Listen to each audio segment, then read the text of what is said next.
नमस्कार दोस्तों। यह कहावत कोई ऐसे ही नहीं बनी है। इसके पीछे एक लंबी कहानी है। इस कहावत का अर्थ है कि स्त्री का चरित्र एक अबूझ पहेली है, उसे कोई नहीं जान सकता है। वह जलेबी की तरह जटिल व्यक्तित्व की स्वामिनी है, जो कुलटा होते हुए भी सती सावित्री दिखने का प्रयास करती है। वह अपने पति को मारकर सती होने का स्वांग रच लेती है। पर ऐसा चरित्र समस्त स्त्रियों का हो यह जरूरी नहीं है। कुछ स्त्रियां ही ऐसे चरित्र की मालकिन होती हैं, समस्त नहीं। आओ आज एक कहानी सुनते हैं कि यह कहावत कैसे बनी। जाबूवंतपुर नामक एक राज्य था। वहां पर जाबूवंत नामक राजा राज्य करता था। राजा का जैसा नाम वैसी ही उसके गुण थे, अर्थात वह एक विलासी राजा था। पूरे राज्य में स्वच्छदता का बोलबाला था। न केवल पुरुषों अपितु स्त्रियों का भी हद दर्जे तक चारित्रिक पतन हो गया था। विवाहेतर संबंध कायम करना एक आम बात थी उस राज्य में। उस राज्य में प्रहलाद नामक एक लकड़हारा रहता था। उसकी पत्नी का नाम दामवंती था। प्रहलाद सुबह सुबह लकड़ी काटने वन में चला जाया करता था और देर शाम वापस लौटता था। दिन भर घर में दामवंती अकेली रहती थी और बोर होती थी। दामवंती अतीव सुंदर स्त्री थी और आत्ममुग्धा। नायक की तरह अपने रूप यौवन को आईने में देख देख कर हर्षित होती रहती थी। शाम को प्रहलाद थका हारा आता था और खाना खाकर जल्दी सो जाया करता था। दामवंती घर का काम निपटाकर और सब संवर कर जब तक सेज पर आती थी, तब तक प्रहलाद खर्राटों की दुनिया में सैर करने चला जाता था। बेचारी दामवंती मन मसोस कर सेज पर तड़पती रह जाती थी। उसका अतृप्त यौवान खून के आंसू रोने लगता था। घर गृहस्थी का सारा सामान दानवंती ही लाती थी। एक दिन शेठ कहीं गया हुआ था और उसकी दुकान पर उसका नौजवान पुत्र कैलाशमणि बैठा था। वह सुंदर तथा बलिष्ठ था। दामवंती उसकी जवानी पर फिदा हो गई। सेठ के बेटे कैलाशमणि ने भी दामवंती जैसी सुंदर और सुडौल स्त्री पहली बार देखी थी, इसलिए वह भी दामवंती की ओर आकर्षित हो गया। दो जवां प्यासे दिल मिल गए तो अब बदन मिलना भी आवश्यक हो गया था।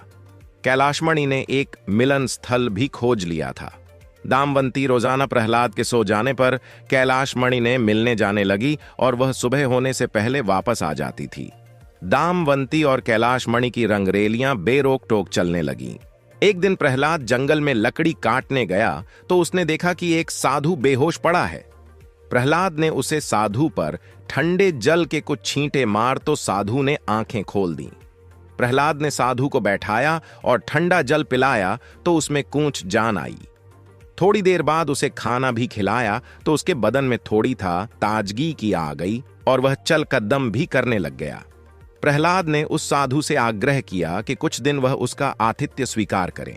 प्रहलाद के आग्रह को साधु महाराज टाल नहीं सके और शाम को वे साधु महाराज प्रहलाद के साथ उसके घर आ गए। साधु को देखकर दामवंती के तन बदन में आग लग गई।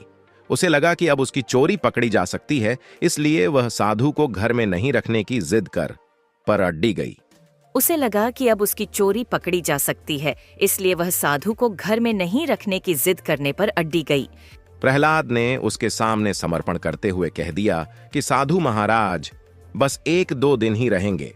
इस पर दामवंती राजी हो गई। रात में सबने खाना खाने के तुरंत बाद ही सो गया था, लेकिन दामवंती की आंखों में नींद कहां थी। वहां तो कैलाशमणि की सूरत बसी हुई थी। उसका मन उड़कर कैलाशमणि के पास चला गया था, मगर बदन तो प्रहलाद के घर में ही पड़ा था। यौवन को मन से ज्यादा तन की जरूरत होती है। दामवंती को अपना बदन जलता हुआ महसूस होने लगा।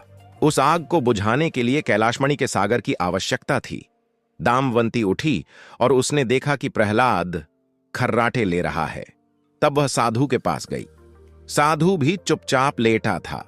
दामवंती ने उसे सोता हुआ जाना और फिर वह बन संवर कर कैलाशमणि से मिलने के लिए चल दी। साधु एक अनजान व्यक्ति के घर में ठहरा था और दामवंती ने उसे बड़ी मुश्किल से घर में रहने दिया था, जबकि उसने यहां रहने के लिए कहा ही नहीं था। दामवंती के व्यवहार को देखकर दाल में जरूर कुछ काला है, साधु महाराज के मन ने कहा, और वह सोचता ही रहा। इसलिए उसे नींद नहीं आई और उन दोनों के क्रियाकलाप देखता रहा।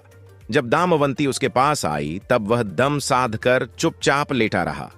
उसने दामवंती को बन संवर कर कहीं पर जाते हुए देख लिया था, मगर वह चुपचाप पड़ा रहा।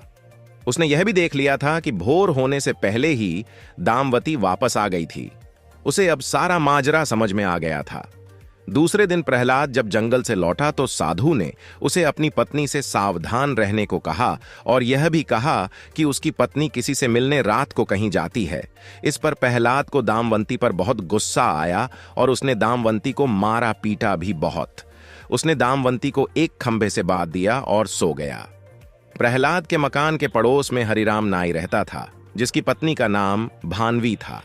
दामवंती की तरह भानवी भी चरित्रहीन स्त्री थी, इसलिए दोनों घनिष्ठ सहेली बन गई थीं। दोनों सहेलियां एक दूसरे के संदेश लाने ले जाने का काम भी करती थीं, इसलिए दोनों स्त्रियां एक दूसरे के प्रेमियों से भली भांति परिचित थीं।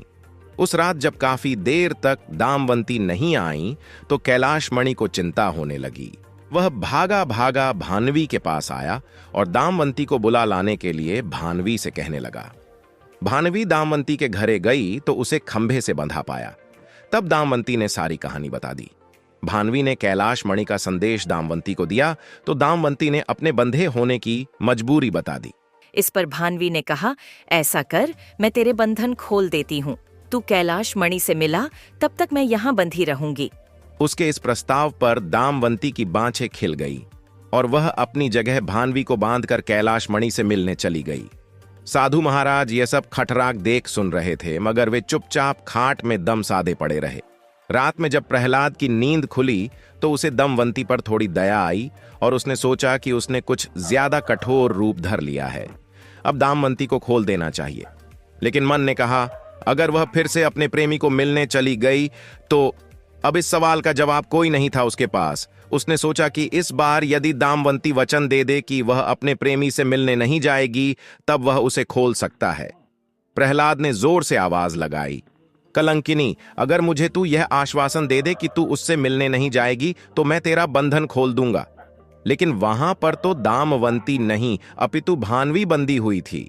भानवी ने सोचा कि यदि वह कुछ भी बोलेगी तो उसकी आवाज से प्रहलाद को पता चल जाएगा कि वह दामवंती नहीं कोई और है, तो फिर सारा भांडा ही फूट जाएगा। इसलिए वह कुछ नहीं बोली और चुप रही। कहानी अच्छी लगे तो लाइक, शेयर और सब्सक्राइब जरूर करें। उसके इस तरह चुप रहने पर प्रहलाद को गुस्सा आ गया और उसने गुस्से में आकर कुल्हाड़ी फेंक दे मारी। कुल्हाड़ी सीधी भानवी की नाक पर जाकर लगी और उसकी नाक कट गई। वह अंदर ही अंदर सारा दर्द सहन कर गई, मगर उसने एक भी कराह नहीं निकलने दी। कुल्हाड़ी फेंककर मारने से प्रहलाद का गुस्सा थोड़ा ठंडा हो गया और वह सो गया। उधर दामवंती आज जल्दी ही वापस आ गई और जल्दी जल्दी भानवी के बंधन खोल डाले। तब भानवी ने अपनी कटी हुई नाक दिखाई और सारा वाक्या सुना डाला। दामवंती यह देखकर और सुनकर कांप उठी, मगर अब क्या हो सकता है। भानवी अपने घर को चली गई और दामवंती फिर से उसी खंभे से बंधी खड़ी हो गई। साधु बाबा चारपाई पर पड़े पड़े यह सारा त्रियां चरित्र देख रहे थे। थोड़ी देर बाद जब प्रहलाद की नींद खुली तो उसने अपनी पत्नी दामवंती से फिर कहा, देख, तू अब भी मुझे सच सच कह दे और मुझे यह वचन दे दे कि तू फिर कभी उससे मिलने नहीं जाएगी तो ठीक रहेगा, नहीं तो जिस प्रकार मैंने तेरी नाक काटी है अब तेरे दोनों कान भी काट दूंगा। फिर तू नकटी और बूछी हो जाएगी, तब तेरा घर से निकलना ही मुश्किल हो जाएगा। इन शब्दों को सुनकर दामवंती के षड्यंत्रकारी दिमाग में एक युक्ति सूझी। उसे पता था कि नाक उसकी नहीं भानवी की कटी है और इस बात का पता प्रहलाद को नहीं है। अंत इस नासमझी का फायदा उठाना चाहिए। तब उसने त्रिया चरित्र दिखाते हुए नाटक करना शुरू कर दिया। नाक काट देते हो, मैं कोई कुलटा स्त्री नहीं हूँ। जैसा कि तुमने मुझ पर आरोप लगाया था, मैं एक पतिव्रता स्त्री हूँ और मैं आज तुम्हें यह सिद्ध करके दिखा दूंगी कि मैं कितनी सती, नेक और पतिव्रता हूँ। ऐसा कहकर उसने आसमान की ओर देखा और भगवान को संबोधित करते हुए बोली, हे प्रभु, हे माता गौरी, हे समस्त देवी देवताओं, हे दसों दिशाओं, आप सभी मेरी बात ध्यान से सुनो और मेरे साथ न्याय करो। मैं यदि तन, मन और वचन से एक पतिव्रता और सती स्त्री हूँ, तो मेरे पति ने मुझ पर बदचलन होने का आरोप लगाकर जो मेरी नाक काटी है, वह नाक फिर से जुट जाए और एक पतिव्रता स्त्री क्या होती है यह पूरे जग को पता चल जाए। और वह ओम नमो भगवते वासुदेवाय नमः का जाप करने लगी। प्रहलाद यह सब सुन और देख रहा था। अभी 3-4 बार ही मंत्र का जाप हुआ था कि दामवंती चिख पड़ी, मेरी नाक झूठ गई, मेरी नाक पहले जैसी हो गई। हे भगवान, तेरा लाख लाख शुक्र है जो तूने एक पतिव्रता स्त्री की लाज रख ली और मुझ पर बदचलन होने का झूठ आरोप जो मेरे पति ने लगाया था उसे खारिज कर दिया। मैं आपका यह उपकार जिंदगी भर नहीं भूलूंगी भगवान। और उसने नीचे धरती पर झुककर भगवान को प्रणाम किया। तब तक सुबह हो गई थी। प्रहलाद को इसकी बातों पर विश्वास नहीं हुआ, इसलिए वह उसके पास गया और उसकी नाक को छूकर देखा, वह पहले जैसी ही थी। वह दामवंती को आश्चर्य से देखता ही रह गया और अपनी गलती पर पछताने लगा। उधर भानवी ने अपने चेहरे पर एक कपड़ा इस तरह लगा लिया कि नाक दिखाई नहीं दे। सुबह होने पर नाई हरिराम इसकी दुकान पर जाने लगा तो उसने अपनी पेटी संभाली। उसमें एक बड़ा वाला उस्तरा नहीं था। उसने भानवी को कहा, बड़ा वाला उस्तरा ला दे। भानवी नाक काटने से चीड़ी हुई सी थी तो उसने हरिराम की तरफ एक चाकू फेंक दिया और कहाँ ले ये ले बड़ा वाला उस्तरा। बड़े वाले उस्तरे की जगह चाकू देखकर हरिराम का पार 7वें आसमान पर चढ़ गया। उसने अपनी पेटी खोली, एक छोटा उस्तरा निकाला और उसे भानवी की ओर फेंक कर मारा। भानवी की चाल कामयाब हो गई।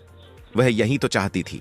उसने उस्तरा हाथ में पकड़ा और जोर जोर से चिल्लाने लगी, अरे मेरी नाक काट दी, हाय मेरी नाक काट दी। उसकी आवाज सुनकर अड़ोसी पड़ोसी आ गए और वहां भीड़ लग गई। लोगों ने देखा कि भानवी की नाक कटी हुई है और उसके हाथ में एक छोटा सा उस्तरा है।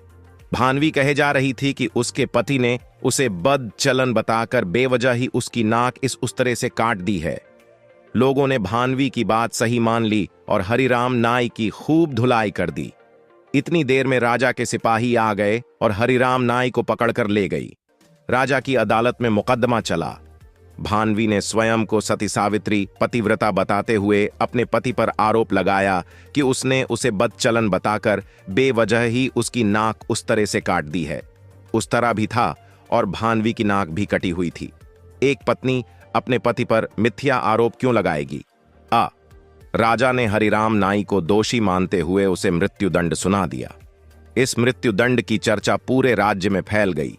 प्रहलाद के घर में ठहरे हुए साधु महाराज ने भी हरिराम नाई को मृत्युदंड की बात सुनी, तब वह विचलित हो गया। उसे दोनों स्त्रियों के त्रिया चरित्र का संपूर्ण ज्ञान था, जिसकी की चपेट में एक निर्दोष व्यक्ति हरिराम नाई आ रहा था और अपनी जान से हाथ धो रहा था। तब वह राजा के पास गया और संपूर्ण घटनाक्रम राजा को कह सुनाया। राजा ने प्रहलाद और दामवंती को दरबार में बुलाया और कड़क कर सारी बातें सच सच बताने के लिए कहा। तब दामवंती और भानवी ने सारी बातें सच सच बता दी और अपने स्वांग को भी बता दिया। अब मामला पूरी तरह से साफ हो गया था। दोनों स्त्रियों का अपराध सामने आ गया था और हरिराम नाई निर्दोष सिद्ध हो गया था। इस षड्यंत्र के लिए दोनों कुलटाओं को भीषण दंड दिया जाना था, लेकिन स्त्री, बालक और साधु को मृत्युदंड नहीं दिया जा सकता है। इस शास्त्रीय विधान के अनुसार दोनों स्त्रियों को नाक कान काटकर उन्हें छोड़ दिया जाए। इस पूरे वृतांत को देखकर साधु महाराज बोल पड़े, त्रिया चरित्र जाने नहीं कोई खसम मारकर सतीय होई। बाकी अगर यह त्रिया चरित्र कहानी आपको अच्छी लगी हो तो इस वीडियो को लाइक शेयर करें और ऐसी कहानी पाने और सुनने के लिए इस चैनल को सब्सक्राइब करें। तब तक धन्यवाद।